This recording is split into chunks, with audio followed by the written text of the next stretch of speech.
Chers téléspectateurs, shalom. Ici Dr Joe et je vous dis bienvenue dans ce nouveau numéro de Eden Love.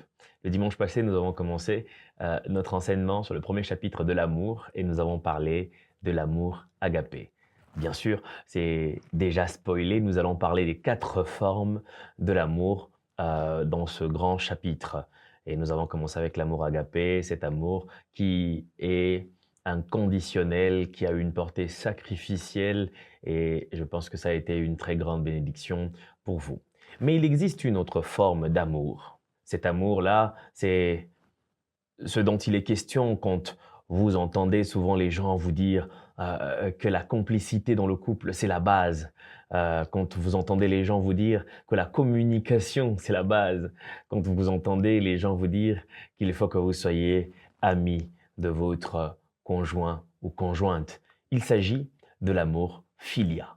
Philia en grec est tiré du verbe philéo, qui veut dire aimer, mais aimer d'un amour affectueux, aimer d'un amour chaleureux et réciproque. C'est l'amour amical, c'est l'amour fraternel, c'est cet amour qui va jusqu'au sacrifice suprême.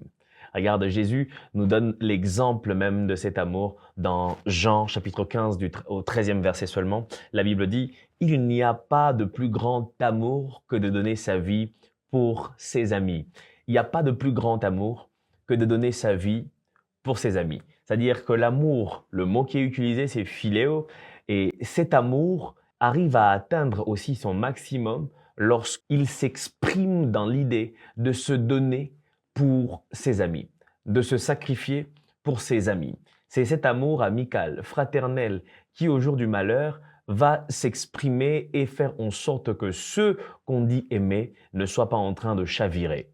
Vous lirez dans Ruth l'histoire d'une femme appelée Naomi, Naomi qui va avoir une belle-fille qui s'appelle Ruth et une autre qui s'appelle Orpa. Alors Naomi a quitté Bethléem de Juda avec son mari Elimelech pour se retrouver dans le pays de Moab. Et dans ce pays-là, elle va perdre son mari et elle va perdre ses 2 fils. Donc tout ce qui reste à Naomi, ce sont ses 2 belles-filles. Mais regardez, Orpa, son nom signifie cou raide. Orpa signifie dos tourné. Orpa signifie opiniâtre.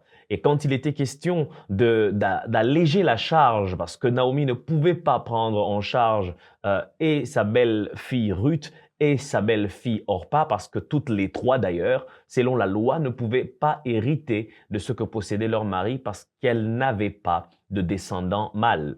Alors, elle va demander donc à ses belles-filles de rentrer chez elles et être veuves chez leurs parents. Alors, Orpa ne va pas réfléchir 2 fois.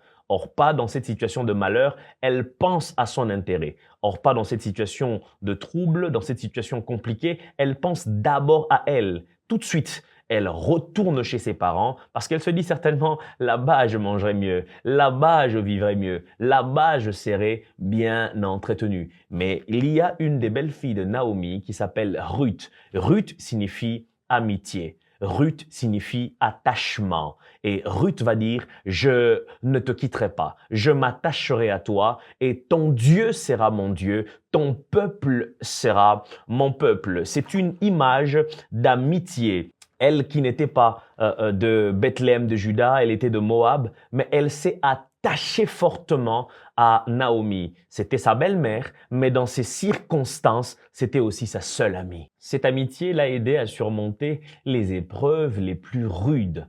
Là où Naomi avait faim, c'est Ruth qui allait glaner pour elle. Et c'est cette dimension où on porte le problème de l'autre. On est dans une dimension où, comme le dirait David Isay dans ses musiques, Elieyo Eliengai. Ce qui t'atteint m'atteint aussi. Ce qui te fait souffrir me fait aussi souffrir. C'est cette amitié-là dont on est en train de parler. C'est une dimension de l'amour. Le concept de l'amitié est tellement vulgarisé, mais très peu de personnes en saisissent le sens profond. On parle tous d'amitié, on parle tous de potes, mais très peu connaissent vraiment l'importance. Cette génération a perdu le sens profond de l'amitié. On a avec nous des gens qu'on appelle amis, mais en réalité qui ont fixé des seuils qu'on ne devrait pas dépasser parce qu'ils se sentiraient mal à l'aise d'être à un certain niveau et que leurs amis soient positionnés quelque part. Vous prenez l'exemple dans Genèse 37, 4, la Bible est en train de dire que ses frères virent que leur père l'aimait plus que tous et ils le prirent en haine. Ils ne pouvaient lui parler avec amitié. L'amitié dans la relation fraternelle entre Joseph et ses frères a commencé à s'estomper le jour où ses frères se sont rendus compte que leur père avait une préférence. C'est ce genre d'amis-là que vous avez aussi parfois qui ne supportent pas voir votre ascension. Ils ne supportent pas voir certaines personnes haut placées, certaines personnes élevées, vous apprécier vous plutôt que eux.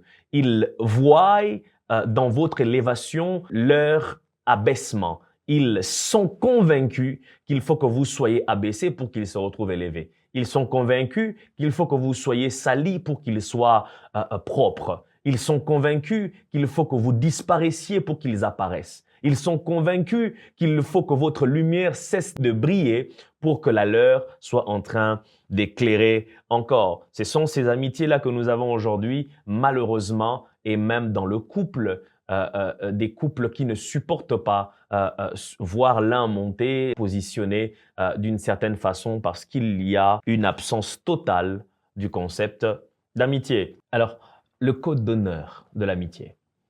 Le code d'honneur, c'est très répandu. Tout le monde en parle. Tu ne peux pas me faire ceci si tu es mon ami. Tu ne peux pas me faire cela si tu es mon ami. Est-ce qu'on peut juste essayer d'énumérer quelques éléments, quelques principes qui font en réalité le code de l'amitié? Écoutez, en hébreu, pour dire amitié, on utilise aussi le mot shalom. Shalom signifie paix. Shalom signifie paisible. Shalom signifie tranquillité, quiétude, mais aussi sûreté. Quand on veut parler d'une relation d'amitié, on ne parle donc pas de guerre.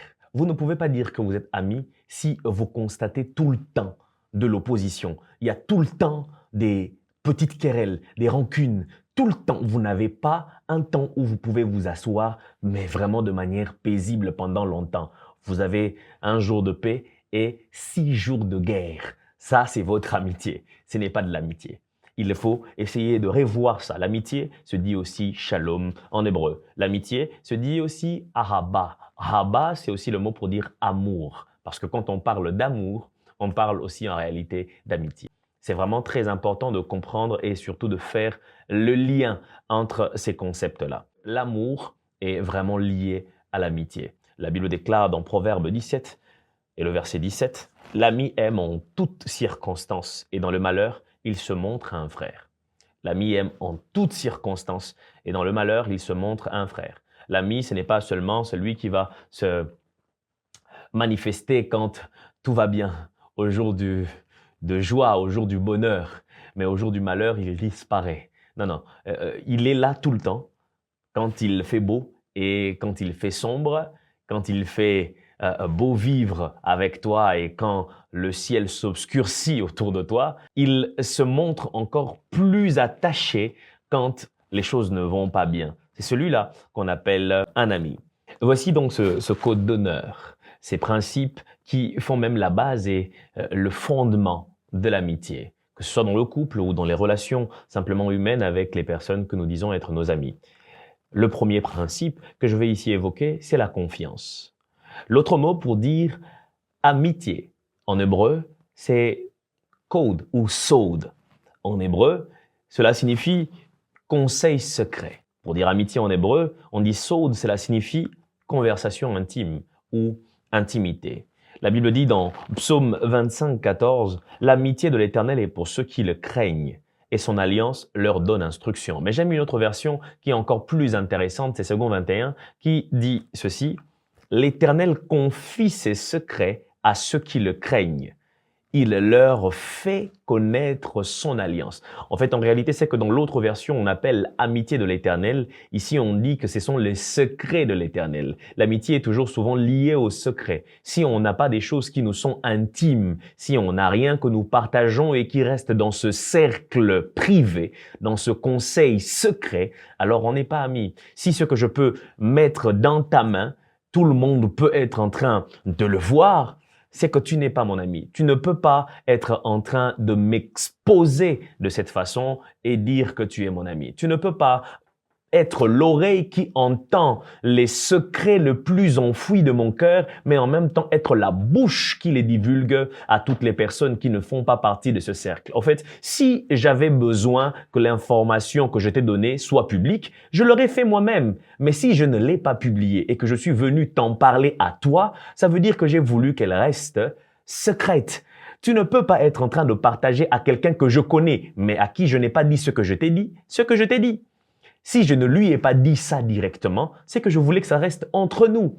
Tu ne peux pas dire que tu es mon ami si tu n'es pas capable de tenir ta langue en bride au sujet qui me concerne. Proverbe 18, 24, la Bible dit « Celui qui a beaucoup de compagnons les a pour son malheur, mais il y a des amis plus attachés que des frères. » Parfois, certains amis, dans leur niveau de confidentialité, se montrent plus que des frères. Parce qu'ils nous sécurisent, parce qu'ils nous protègent. Ils ne racontent pas tout ce qui nous concerne à n'importe qui. Et j'aimerais aussi vous révéler quelque chose de plus important au sujet de la confiance, et que vous compreniez encore mieux ce qu'est l'amitié. On dit que celui qui a beaucoup d'amis les a pour sa propre perte. Celui qui a beaucoup trop d'amis les a pour son propre malheur. En réalité, si quelqu'un s'autorise à avoir un ami, il s'autorise aussi donc à avoir un point de vulnérabilité. Tout celui qui se présente comme ton ami est aussi un point par lequel ceux qui ne t'aiment pas peuvent t'atteindre. Alors, plus tu en as, plus tu as des points de vulnérabilité. Je vais vous raconter une petite histoire.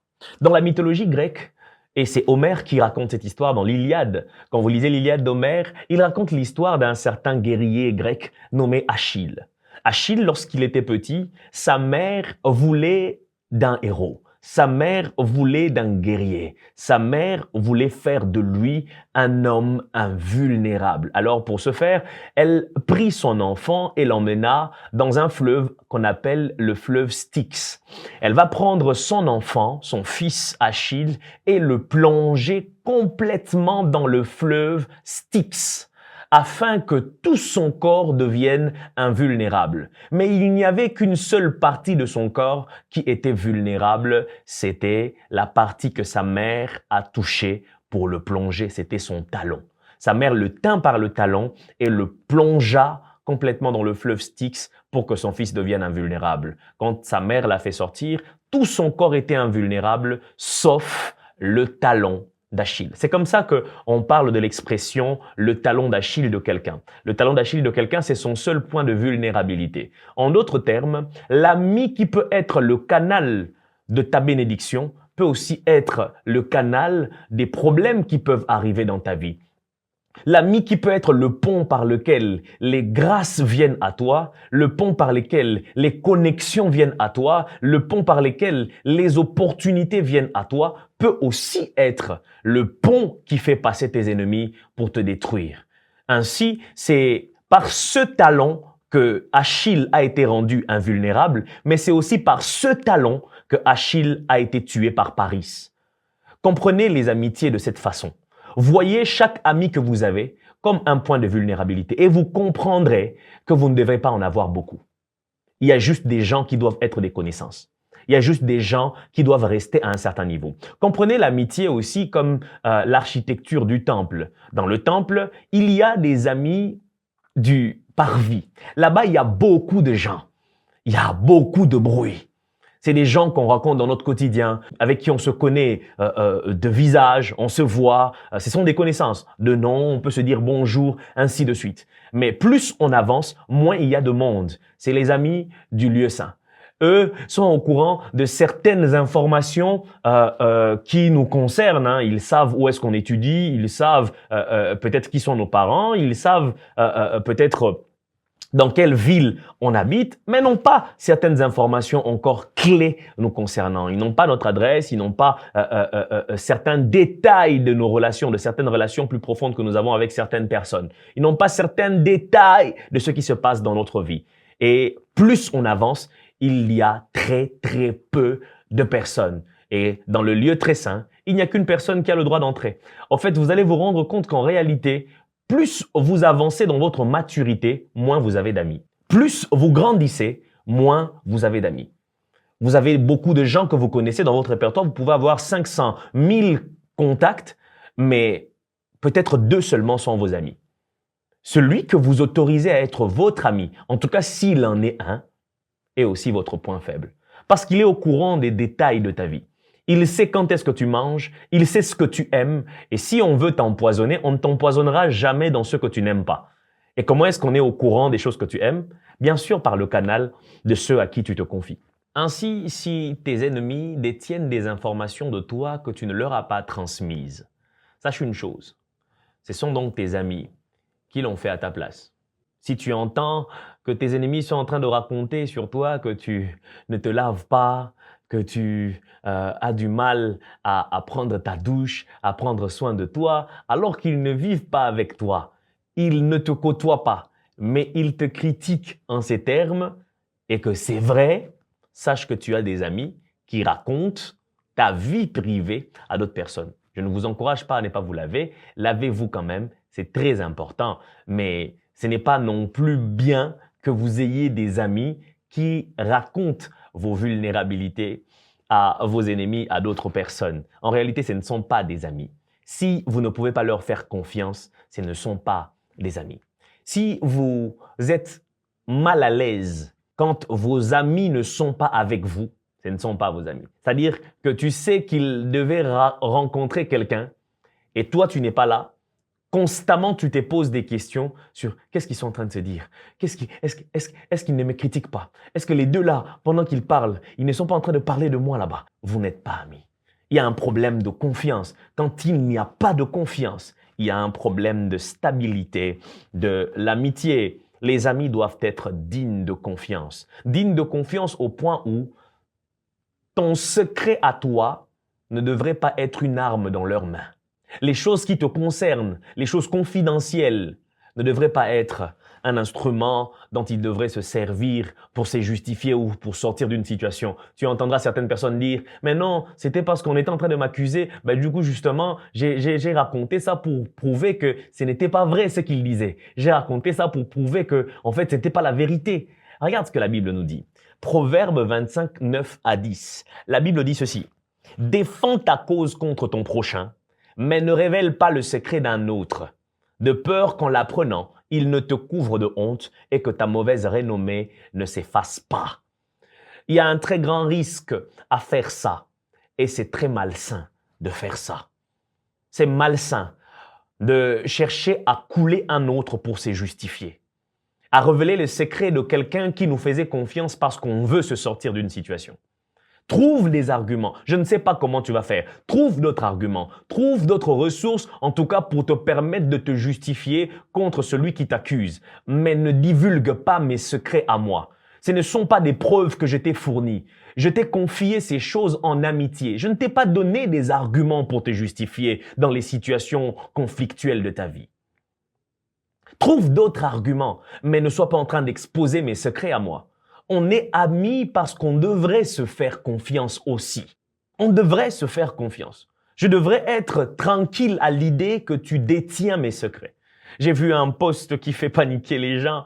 C'est quelqu'un qui poste et il dit « Je n'ai plus de blagues à poster. Tout ce qui me reste, c'est les secrets des gens. » Que je poste. Et les gens qui réagissent « Non, ne poste pas. » Comment est-ce qu'à un certain niveau où tu n'as plus de blagues, tout ce qui passe par ta tête, ce sont les secrets que tes amis t'ont confiés? Pour te faire intéressant, tu te dis, il faut que je commence à raconter les histoires que mes amis m'ont racontées. Il faut que je commence à raconter les confidences que m'ont faites mes amis.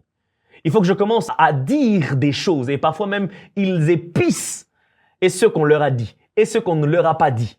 Ils balancent tout pour être intéressant. Vous avez un ami que vous négligez pour prioriser d'autres relations où on vous néglige. Et pour vous faire valoir, vous racontez les secrets des autres. C'est de la sorcellerie. C'est de la sorcellerie. L'amour, ce n'est pas seulement ce que nous avons toujours eu à entendre. L'amour, c'est aussi ça. Ça s'exprime aussi dans sa forme de l'amitié. Et cette amitié a pour fondement la confiance. C'est un code, c'est un principe d'honneur. Il faut qu'on respecte ça. Proverbe 20, 19, celui qui répand la calomnie dévoile les secrets. Ne te mêle pas avec celui qui ouvre ses lèvres. Voici un critère qui peut vous permettre de sélectionner qui peuvent être vos amis. quelqu'un que vous savez qui parle beaucoup, ayez beaucoup de retenue pour faire de lui votre ami. Quelqu'un que vous savez qu'il ne peut pas se taire. Il parle tout le temps. Tout le temps, il doit être en train de parler et il ne dit même pas des choses constructives. Tout ce qu'il a à dire, c'est les histoires des gens. Vous l'entendez qu'il avait dit ceci, il avait dit cela à tel. Tel s'est plaint qu'il lui avait dit ceci, qu'il avait raconté ceci, qu'il avait fait ça, qu'il avait fait ci. Tout le temps, vous avez des histoires comme ça avec de telles personnes. Éloignez-vous de telles personnes parce que vous êtes en danger. Vous êtes en danger, je suis en train de vous dire la vérité. Celui qui répand la calomnie dévoile les secrets. Celui qui répand la calomnie dévoile les secrets. C'est comme prendre son trésor, mettre dans un sac troué. Vous le perdrez. Ce ne sont pas des gens qui sont dignes des confiances. Éloignez-vous de telles personnes. Quand on parle de confiance aussi dans l'amitié, c'est dans cette dimension où on arrête de soupçonner. Bien sûr, je suis en train de vous parler de toutes ces choses pour vous éviter la naïveté. Mais je dois aussi équilibrer en vous disant que l'amour ne soupçonne pas. 1 Corinthiens 13, la Bible déclare que l'amour ne soupçonne pas le mal. Quelqu'un qui dit qu'il vous aime, qui dit être votre ami, ne devrait pas constamment être en train de vous soupçonner de lui faire du mal. Un malheur qui lui arrive, tout de suite c'est à vous qu'il pense, c'est que déjà quelque part, vous n'avez pas les bases de confiance. Vous êtes dans une relation avec quelqu'un, il suffit qu'il y ait un message, un appel de quelqu'un.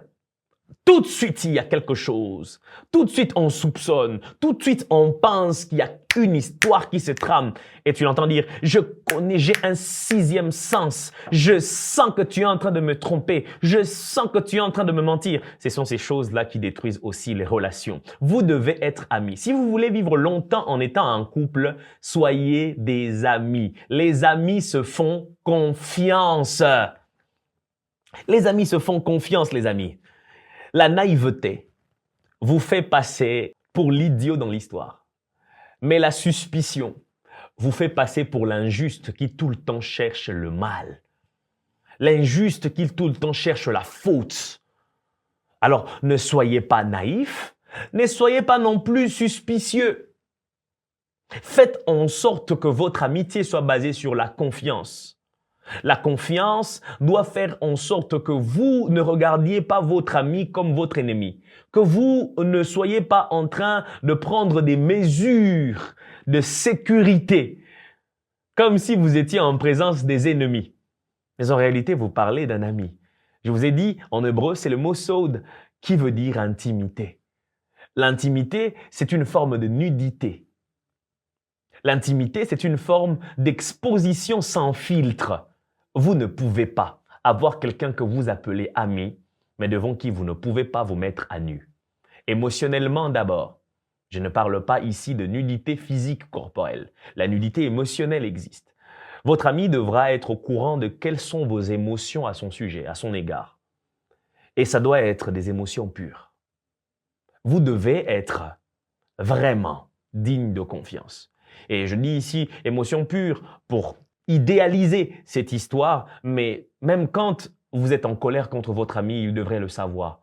Vous ne devrez pas être en colère contre quelqu'un que vous dites être votre ami et lui cacher ça parce que vous avez peur de sa réaction. Non, si vous êtes amis, vous pouvez donc vous dire les choses. J'ai suivi une vidéo qui m'a beaucoup fait rire. C'est un homme qui passe à l'émission et qui dit « Vous ne pouvez pas être ami à quelqu'un que vous ne pouvez pas insulter ».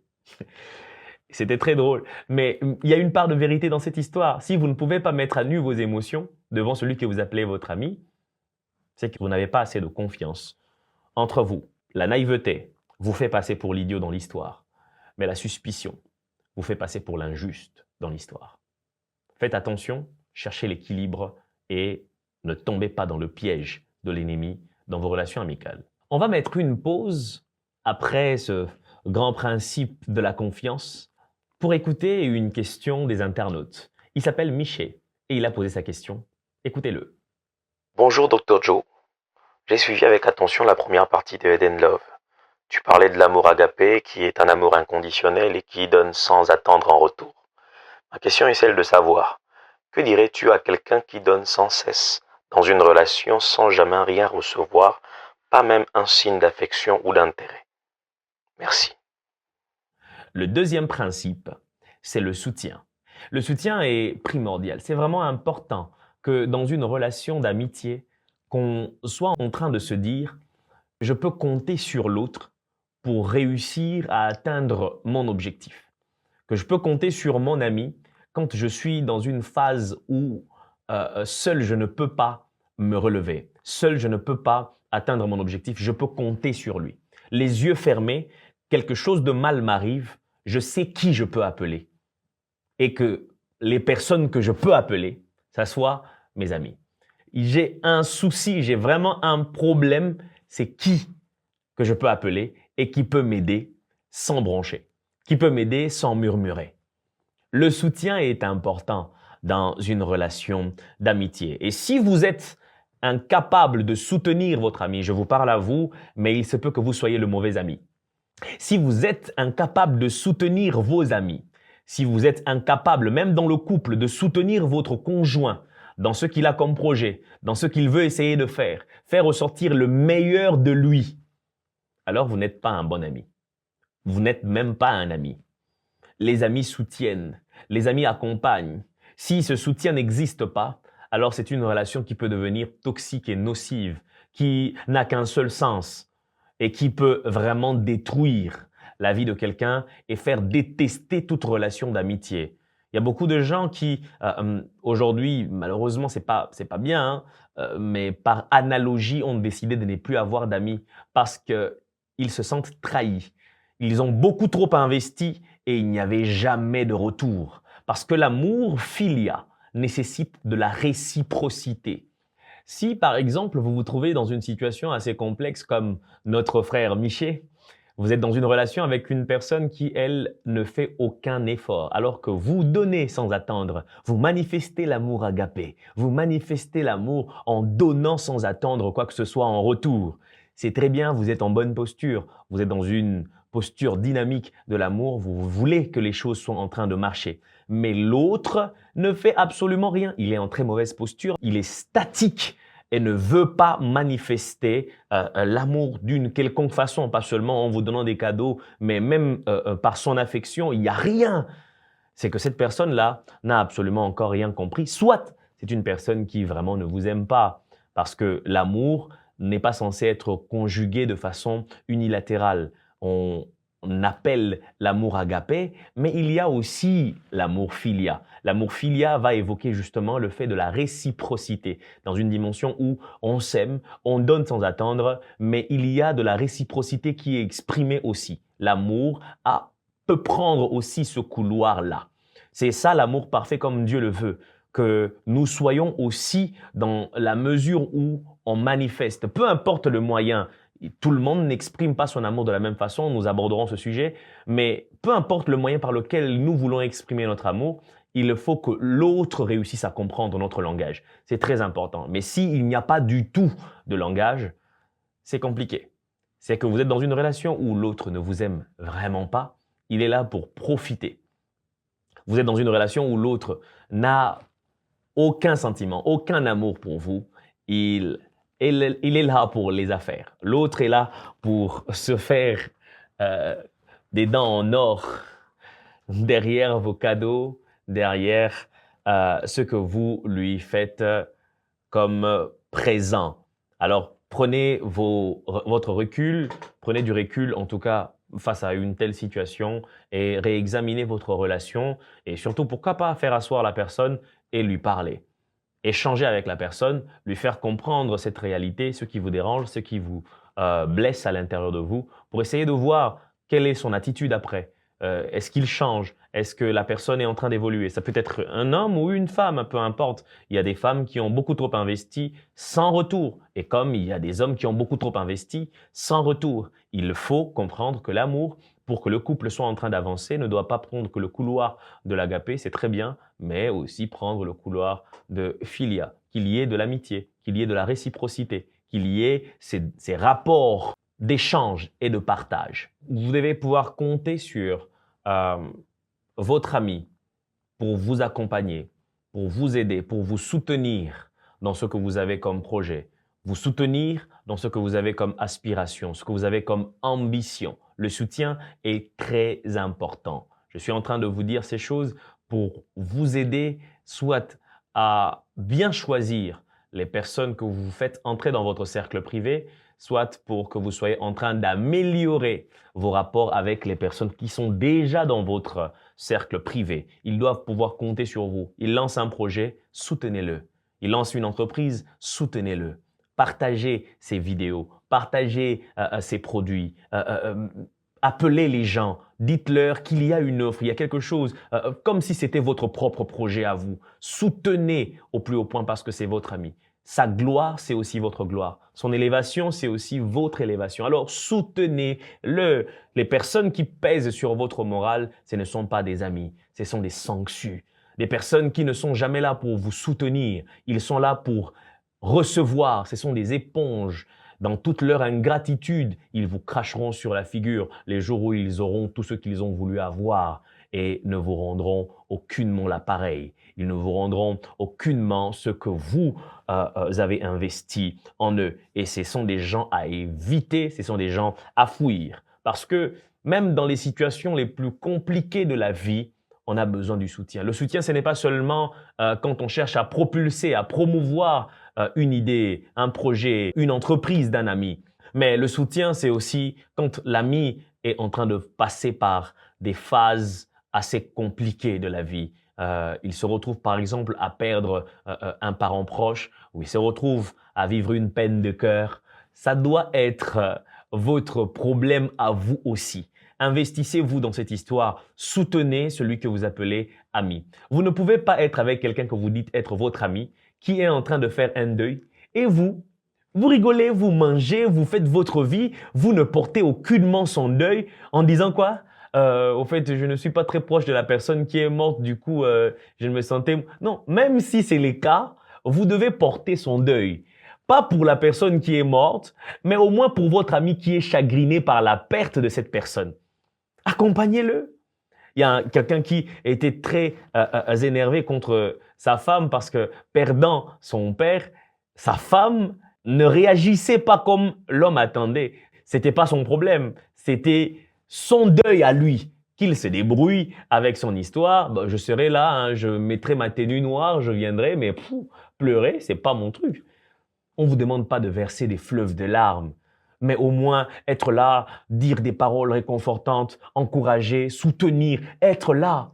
C'est très important. Job est en train de dire quelque chose. Dans Job 6,14, il dit « Celui qui souffre a droit à la bienveillance de son ami ». D'autres versions disent « Il a droit à la compassion de son ami », même s'il abandonne la crainte du Tout-Puissant. C'est-à-dire que même au plus haut degré de rébellion contre l'Éternel, il va très loin de Dieu, il se rébelle contre Dieu quand il se retrouve dans un problème. Si c'est mon ami, il a droit à mon soutien.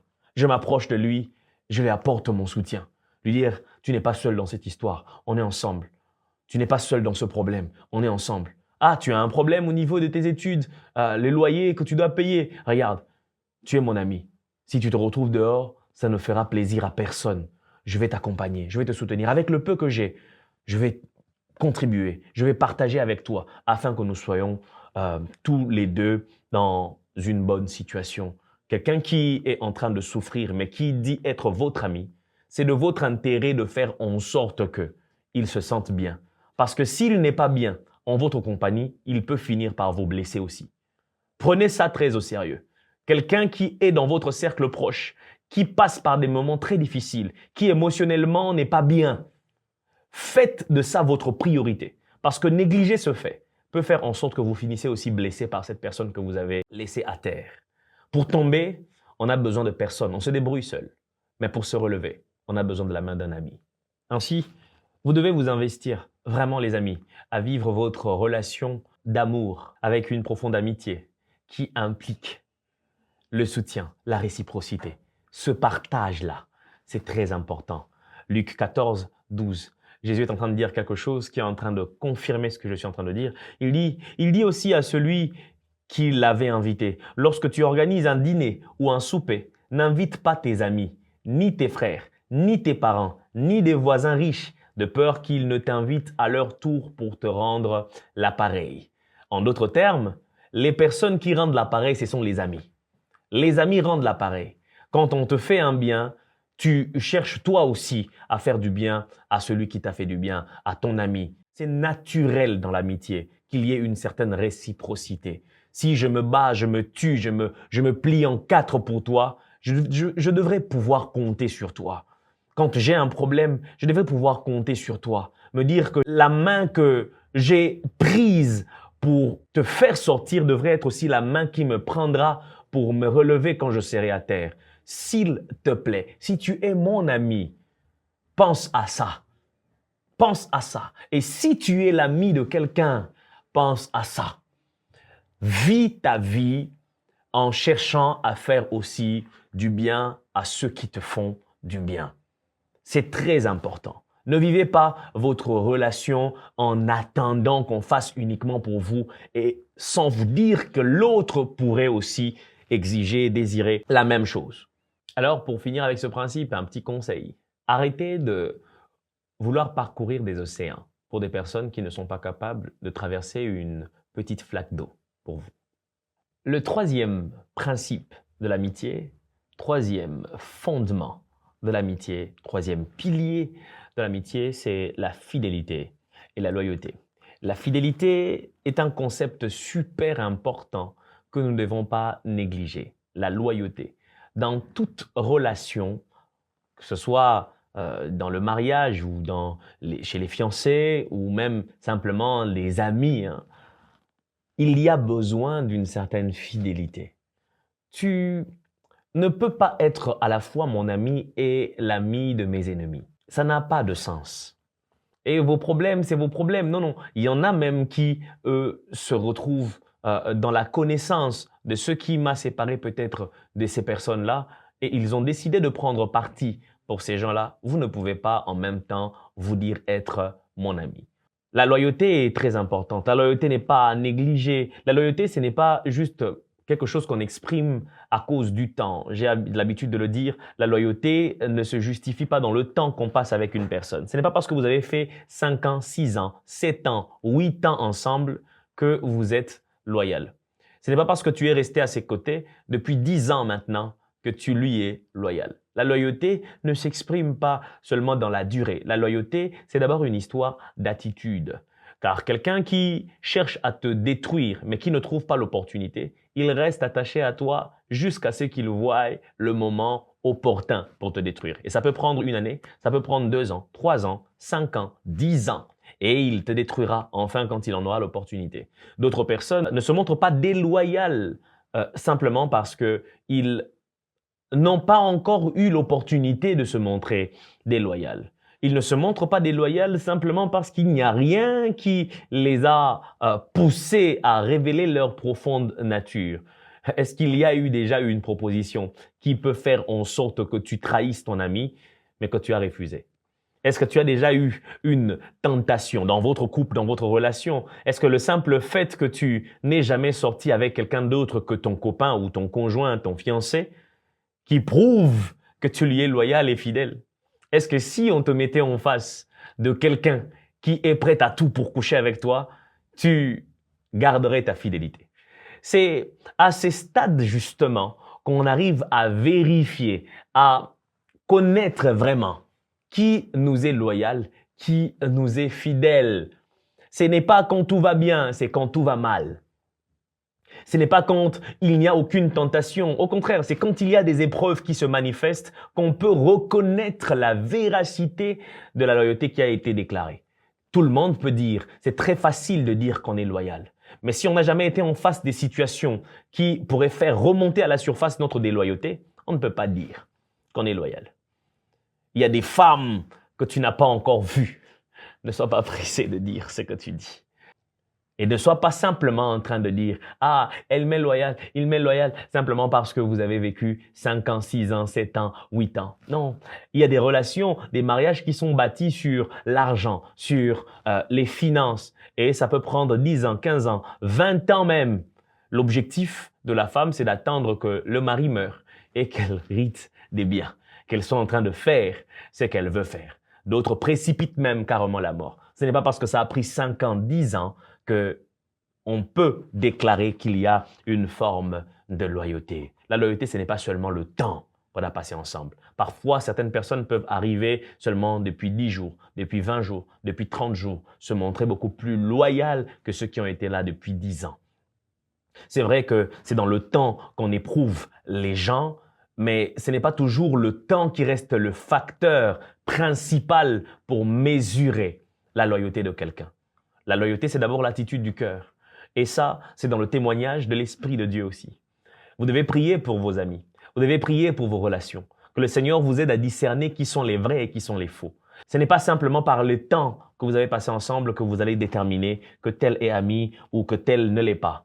Il y a des traîtres et c'est très douloureux de se rendre compte que depuis tout ce temps, on était en train de se confier à un traître. On était en train de se confier à quelqu'un qui va nous détruire. On était en train de se confier, de s'investir dans quelqu'un qui va nous trahir, dans quelqu'un qui va causer notre perte. Ça fait très mal, surtout quand c'est quelqu'un que vous pensiez être votre ami. David est en train de se plaindre de cela. David est en train de pleurer carrément. Il dit, c'est toi mon ami, mon bien-aimé qui me fait mal. C'est toi mon ami, c'est toi mon bien-aimé, c'est toi à qui j'avais confiance qui me détruit. Tu me rends le mal pour le bien que je t'ai fait. Il y a des gens comme ça. Vous restez avec lui, vous avez tellement de souvenirs ensemble et pour vous, tout ça constitue la preuve de la loyauté. C'est faux. Ça se passe dans le cœur. C'est d'abord dans l'attitude du cœur. Ce n'est pas dans ce qu'on dit, ce n'est pas dans ce qu'on déclare, ce n'est pas dans le temps qu'on a passé. C'est dans l'attitude, la posture de notre cœur. À quel point est-ce qu'on est attaché? La loyauté, c'est comme une corde. Son efficacité n'est pas dans sa longueur, mais dans sa consistance. C'est-à-dire que peu importe le temps que vous pouvez passer, aussi long peut-être les moments que vous avez vécu ensemble, ce n'est pas la preuve de la loyauté.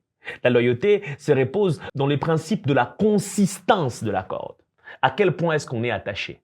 À quel point est-ce que le nœud est serré?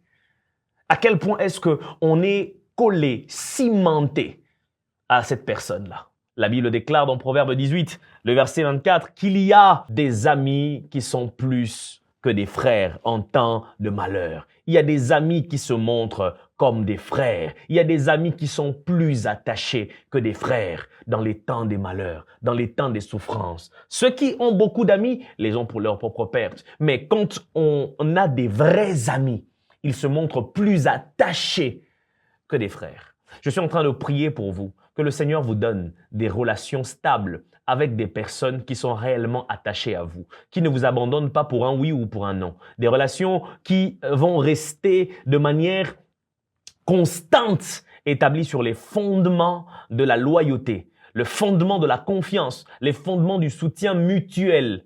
Et ça, c'est quelque chose dont vous avez besoin. Je prie que même dans vos relations amoureuses, qu'il y ait une forme de loyauté, qu'il y ait de la loyauté qui s'exprime. Tu ne peux pas aller critiquer ton conjoint, ton fiancé derrière son dos. Ça, ce sont des histoires qui doivent vraiment être écartées de vos relations parce que ça les déstabilise, ça les fragilise. Et c'est ce qui fait en sorte que les gens soient en train de se séparer, que les gens soient en train de prendre des directions opposées. Proverbe 25, 19, la Bible est en train de dire « Une dent prête à se casser et un pied branlant.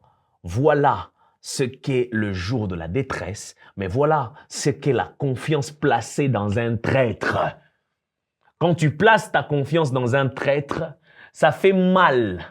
Ça fait autant mal qu'une dent qui est prête à se casser. Tu sais très bien que ça ne tiendra pas. Une viande ne passera pas. Tu sais qu'il y aura pas d'épreuve qui va maintenir cette relation. Il suffit d'une petite étincelle pour que tout soit en train d'exploser. Mettre sa confiance dans un traître, ce n'est qu'une question de temps avant qu'il rencontre l'opportunité de te nuire. Ainsi, dans ce texte, quand on parle des amis qui sont plus attachés que des frères, la version originale parle d'un ami qui est amoureux, d'un ami qui manifeste l'amour au plus haut point, un amour qui va le pousser à coller plus près, à être cimenté à toi. Dans la version originale, on parle de ce mot « oheb », amoureux. Et on parle du mot « dabek », qui veut dire être collé et cimenté à une personne. Ces amis-là, dans les temps de malheur, se montrent comme des frères. Ils sont plus attachés.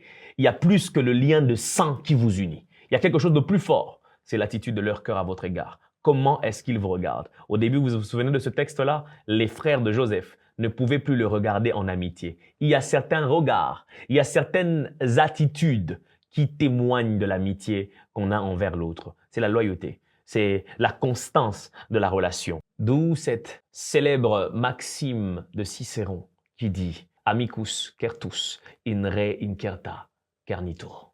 C'est dans les moments incertains que le vrai ami est connu. Ce n'est pas quand tout va bien, c'est quand tout va mal, c'est quand tout s'effondre, c'est quand la lumière s'éteint que les vrais amis sont visibles. Enfin, le dernier principe qui est comme un fondement assez essentiel, tout aussi important que les trois que je viens de vous énoncer, c'est la vérité. La vérité doit être au centre aussi des relations. La vérité ou transparence, appelez-le comme vous voulez, mais c'est un élément important. Si on veut que nos relations tiennent, il faut qu'il y ait un minimum de vérité. On ne peut pas être en train de mentir à des gens qu'on dit aimer, prétendument pour leur bien. Après, je ne suis pas ici en train de dire qu'il ne faut pas avoir beaucoup de sagesse, avoir la sagesse parfois de choisir le moment où il faut qu'on dise certaines choses, ce qui veut dire qu'on les fasse taire à un certain moment, mais il faut que vous soyez sincère dans votre relation, que vous soyez sincère dans la démarche parfois que vous avez envers vos amis, qu'il n'y ait pas de fourberie, qu'il n'y ait pas d'hypocrisie, qu'il n'y ait pas de mensonge qui commence à former un peu le socle de votre relation, le socle sur lequel se repose votre relation. Lisons la parole de Dieu. La Bible est en train de dire quelque chose de très précieux et que je vais partager avec toi qui me suis. Proverbe 27, du 5e au 7e verset. La Bible dit ceci: « Mieux vaut un reproche ouvert qu'une amitié cachée. » Mieux vaut un reproche ouvert qu'une amitié cachée. Le verset 6, « Les blessures d'un ami prouvent sa fidélité, tandis que les baisers d'un ennemi sont trompeurs. » 7e verset, « Celui qui est rassasié piétine le rayon de miel, tandis que celui qui a faim trouve doux tout ce qui est amer. » Je vais expliquer ces différents versets, ces trois versets que je viens de lire, pour que vous compreniez la base et l'importance même de la vérité dans les relations. Le 5e verset dit ceci: « Mieux vaut un reproche ouvert qu'une amitié cachée. » Mieux vaut quelqu'un qui te parle avec transparence, quelqu'un qui vient et qui te dit ce qu'il pense, qui te reproche de quelque chose que tu es en train de faire de travers, ouvertement, que quelqu'un qui, dans son amitié, préfère taire les choses en se disant « je vais préserver la bonne entente, je vais préserver le climat ». En fait, ce climat-là va finir par devenir glacial entre vous. Ce climat-là va finir par vous détruire parce que ce n'est pas du tout chaleureux. Quand on voit que l'autre est en train d'aller dans une mauvaise direction et on s'interdit, on se prive de l'approcher pour lui dire « ce n'est pas la bonne direction que tu es en train de prendre, est-ce que tu ne ferait pas mieux de prendre plutôt cette direction-là? » Le véritable ami conseille, le véritable ami reprend. L'amitié, ce n'est pas je t'aime et fais ce que tu veux. L'amitié, c'est je t'aime et fais attention à ce que tu fais. Alors, ce sont des gens qui viennent en toute franchise, en toute sincérité dans leur démarche parce qu'ils se préoccupent de vous.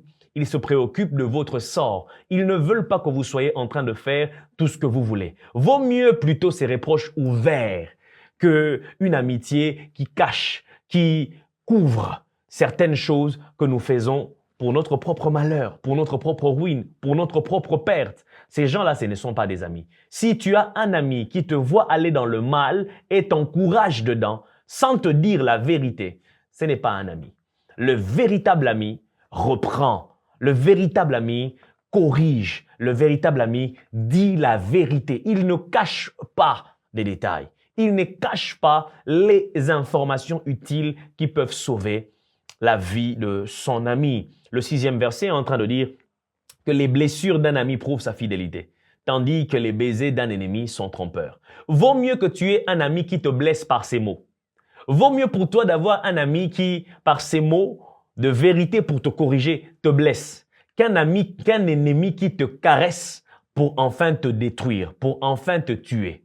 Je préfère que mon ami me blesse par ses mots durs, qui a pour vocation me corriger et me remettre sur le droit chemin, qu'un ennemi qui vient me caresser et m'encourager dans une mauvaise voie afin de me tuer. Je préfère la blessure à la mort. L'ennemi ne t'épargnera pas. L'ennemi, son désir n'est pas seulement de te blesser. C'est qu'il cherche par-dessus tout, c'est que tu disparaisses. Je préfère la rigueur de mon ami à la complaisance de mon ennemi. Je préfère les blessures de mon ami dans sa franchise, dans sa transparence, pour que je reprenne le droit chemin, plutôt que les encouragements, plutôt que les ovations et les acclamations de ceux qui veulent ma perte, pour m'encourager à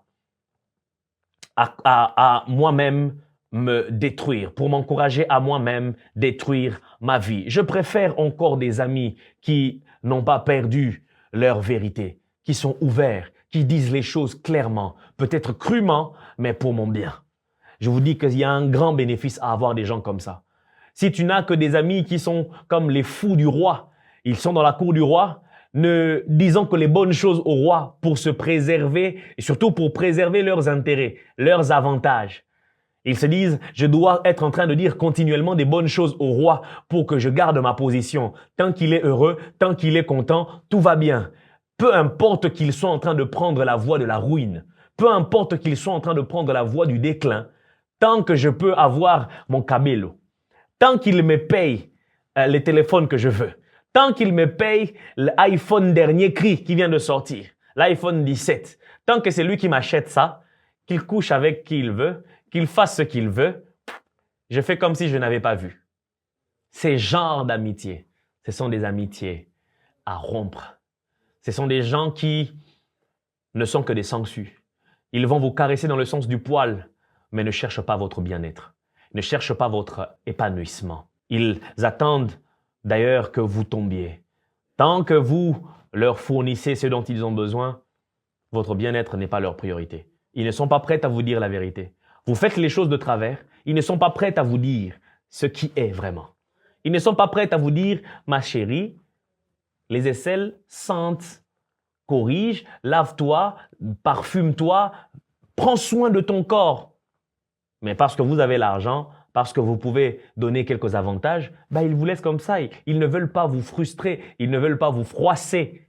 Ils ne veulent pas ça parce que ça va leur couper les vivres si vous réagissez mal à leurs reproches. C'est comme ça, en fait, ces types d'amis, il faut les écarter. Ils ne veulent pas de votre bien-être. Ils cherchent leur propre intérêt. Ils continueront à vous encenser. Ils continueront à vous glorifier, à vous élever, même quand ça ne va pas. Même quand ce n'est pas en bonne direction, même quand ce que vous faites, vous le faites de travers. Vous parlez un mauvais français et vous n'avez pas d'amis qui sont suffisamment sincères pour vous corriger.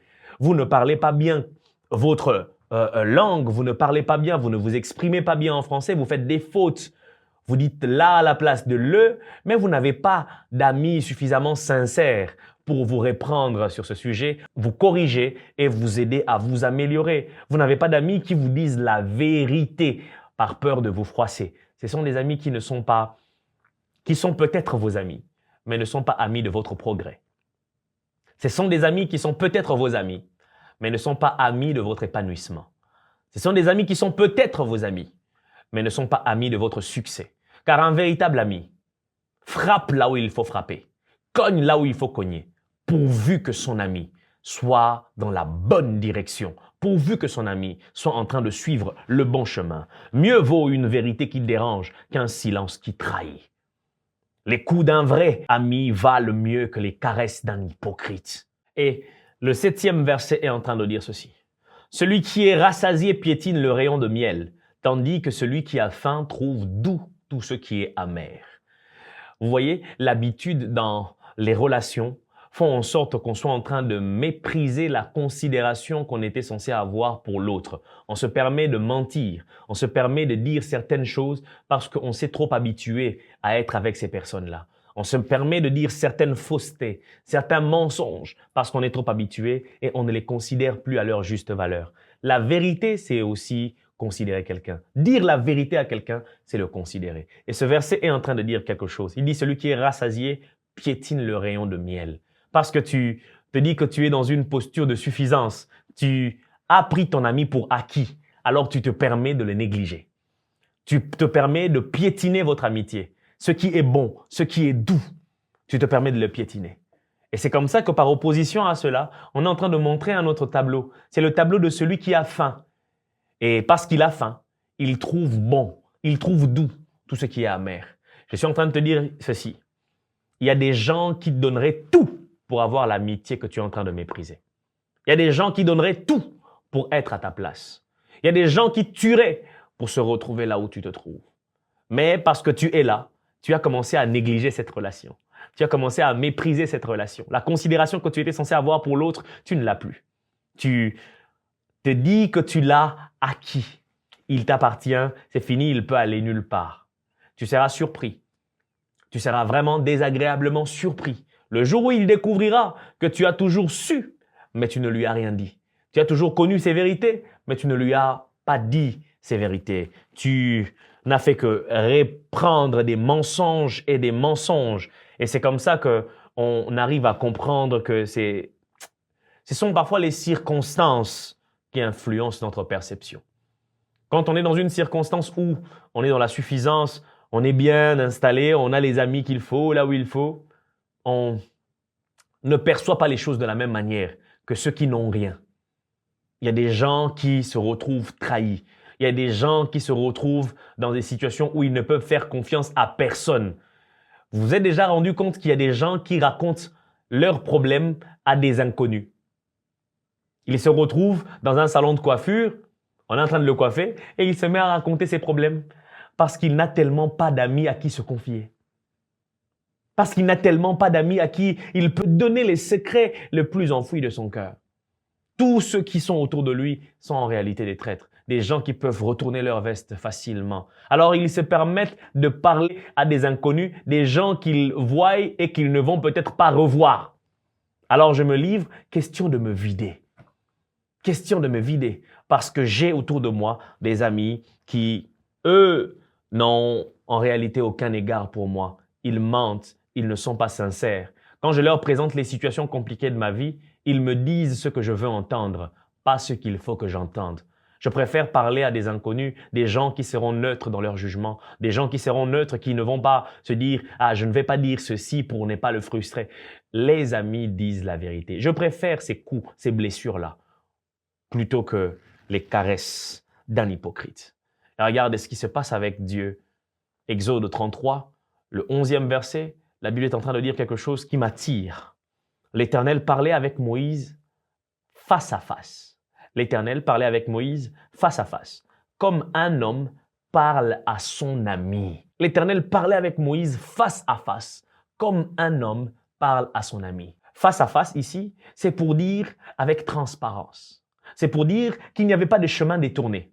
L'Éternel se révélait à Moïse de manière transparente. L'Éternel se révélait à Moïse de manière claire. Il n'y avait pas d'énigme. Vous vous souvenez même dans Nombre, chapitre 12, Dieu est en train de reprendre Myriam et Aaron. Il dit, s'il y a des prophètes parmi vous à qui je parle, c'est dans des songes, dans des énigmes. C'est dans des visions que je vous parle. Mais à Moïse, je parle bouche à bouche. Dieu parlait à Moïse face à face. Il y a certaines personnes à qui on ne peut pas se permettre de dire certaines vérités. Mais les amis méritent d'entendre les vérités qui sortent de nos bouches. Ils doivent être sûrs que vous n'avez pas un poison que vous distillez par vos paroles, mais que vous n'avez que du miel qui sort de votre bouche. Parfois, cette vérité n'est pas forcément du miel. Ça peut être très amer, mais qu'il soit sûr que c'est quelque chose qui ne va pas le tuer. Parce que les mensonges finissent toujours par tuer. Les mensonges finissent toujours par détruire. La vérité peut blesser, mais ça corrige.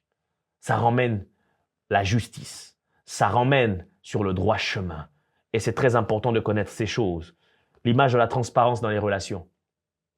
C'est Dieu et Moïse, où on peut dire vraiment la vérité à son ami, sans fourberie, sans chemin détourné, afin qu'il soit préservé du mal. Vous ne pouvez pas mentir pour vous sauver. Vous ne pouvez pas mentir à votre ami pour vous préserver. Si vous êtes en faute, vous avez fait quelque chose, même de maladroit, approchez-vous de votre ami. Dites-lui la vérité. Préférez qu'il entende la vérité de votre bouche plutôt que de l'entendre ailleurs par quelqu'un d'autre. Préférez que ce soit vous qui lui dites ce que vous avez fait d'offensant, qu'il l'entende par quelqu'un d'autre. C'est vraiment des codes de l'amitié. Je préfère que tu sois celui qui m'informe de ça, plutôt que quelqu'un d'autre qui n'est même pas de notre cercle qui soit en train de m'informer ça. En réalité, ça fait que, ah, toi, il ne t'a pas dit. Ah, moi, je pensais que tu savais parce que je sais que vous êtes très proches. Donc, j'imaginais que tu étais au courant. Tu vois, même les autres qui ne sont pas dans votre cercle s'imaginent que tu es au courant de cette histoire et pourtant non. Réorganise, que la vérité prenne le devant, que le mensonge s'en aille loin. Et c'est comme ça que vous tiendrez ferme. Enfin, pour votre épanouissement, ne vous concentrez pas sur un seul principe que je viens de présenter au détriment des autres. Prenez ça comme une recette, ne négligez aucun ingrédient. Utilisez la vérité. Priorisez la confiance. Faites en sorte qu'il y ait toujours un soutien réciproque et mutuel entre vous et vos amis. Et ça, c'est l'amour filia. C'est l'amour réciproque, l'amour qui partage, l'amour qui emmène à s'épanouir ensemble. Nous sommes arrivés à la fin de notre enseignement de ce jour, l'amour filia. Je nous donne rendez-vous le dimanche prochain où nous allons encore aborder une autre forme d'amour. En attendant, vous pouvez nous soutenir en vous abonnant sur cette chaîne et en activant la cloche de notification pour ne rien rater de ce que nous serons en train de partager avec vous. Aussi, vous pouvez poser vos questions soit dans la section commentaires de cette vidéo ou via l'adresse email contact.edenlove@gmail.com. N'hésitez pas à poser vos questions et nous nous ferons le plaisir d'y répondre à la prochaine vidéo. Que Dieu vous bénisse abondamment. C'était pour vous, Dr. Joe.